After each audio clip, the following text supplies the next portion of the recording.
I'm still packing. Stuff is disappearing off my shelves as I pack, and some pretty horrible things have gone wrong. So let's talk about tower moments.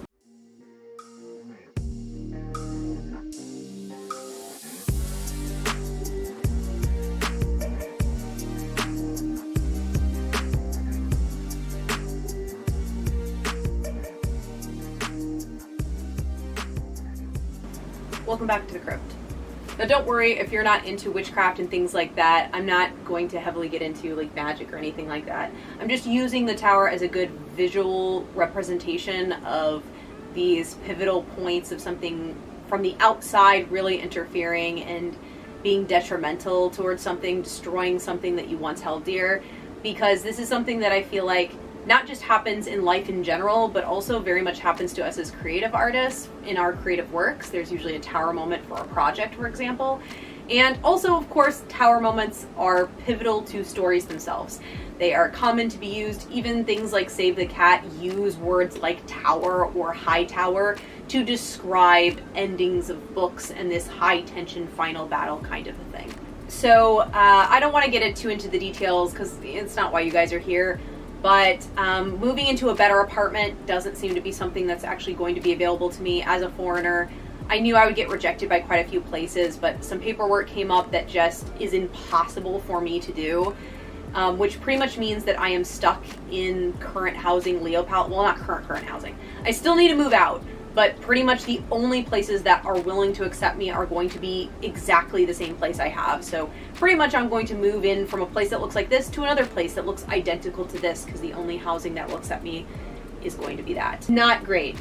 And I've learned a lot from this, that's for sure, but pretty much a lot of my expectations for what I wanted and my attempts to better my situation have pretty much completely crumbled around me, and I have to completely reevaluate what is even important to me in the first place. And with all of that evaluation in my life, I had to also reevaluate a lot of creative stuff, because even though I'm not currently working on a creative project because I've been doing all of this insanity, I also never completely stop writing. My head is constantly thinking about other things I'm doing and projects.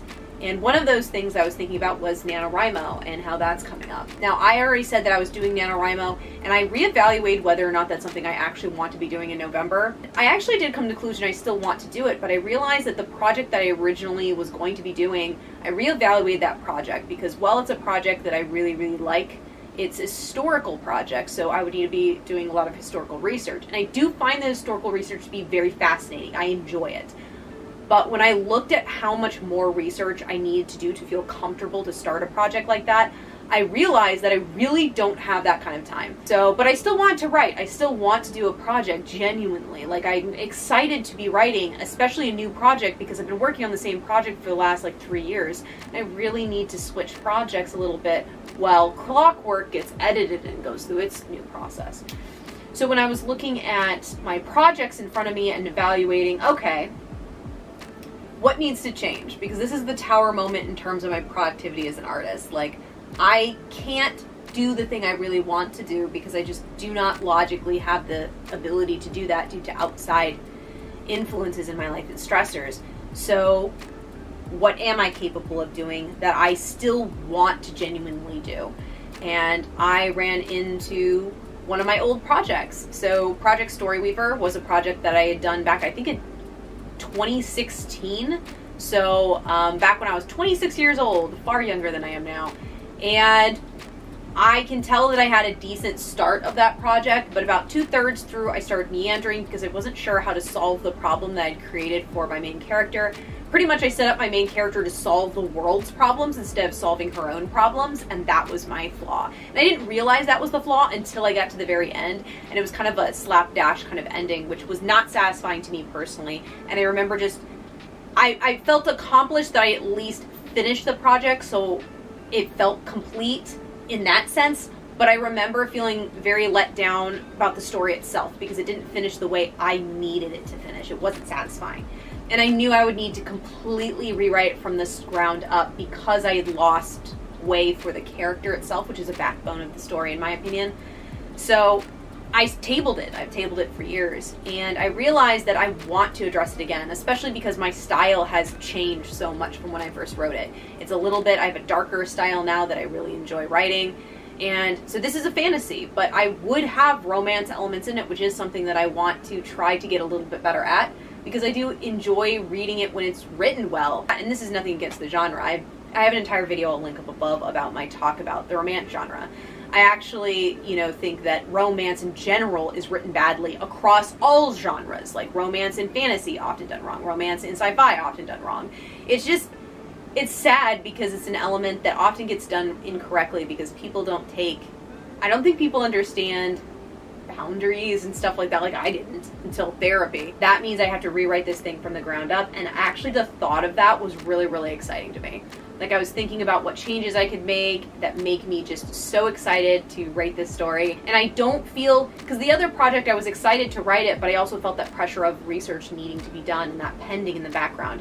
And now I don't have that pending in the back of my brain. Now I can relax and be like, no, I can actually enjoy the process of this. Tower moments for characters themselves is not necessarily, like a lot of things like Save the Cat explain it as like the boss fight in the tower, and so it's kind of like the final fight conclusion kind of thing.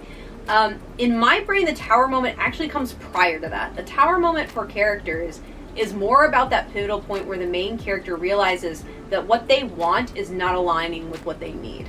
Confronting somebody, maybe it's just simply making a hard decision that they've been putting off for the entire book. It doesn't have to be a true boss fight. Considering the fact that the tower card is literally my birth card, I'm really not scared of the tower. But I will fully admit it is not pleasant to be inside the tower as it's crumbling down. That's for sure. What do I need to get rid of to get safely out of this? What do I need to change? What do I need to alter so I can walk away from this ruined tower with something that I can rebuild? What can I walk away from this experience of moving and my failure? Well, it's not a total failure. I failed at my initial goal. I'm not moving into a nicer place. But I am going to be okay. And it has forced me to make some realizations and some decisions in terms of employment that I was trying to avoid making. I don't think I would have reevaluated my project on time either. I think all of this and all of the bad stuff that's happened to me over the last 2 weeks, I think that's really taught me that I need to be very careful and I need to completely pare down. And it's funny, I was warned about that. You need to pare down, you need to pare down. I didn't understand what that meant until now. And now I do. I need to be very logical about my projects. And past me, I think, wouldn't have been. Past me would have been past me would have been in that tower at the highest point, staring out at the distance as the thing crumbled underneath me.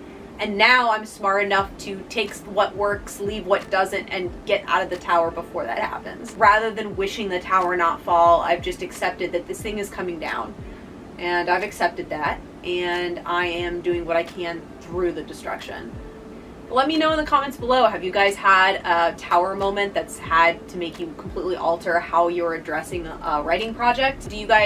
What about your stories? What would you say is a tower moment for your project? Anyway, thank you guys so much for watching. I hope you guys are safe and everything's good, and I'm gonna get back to packing.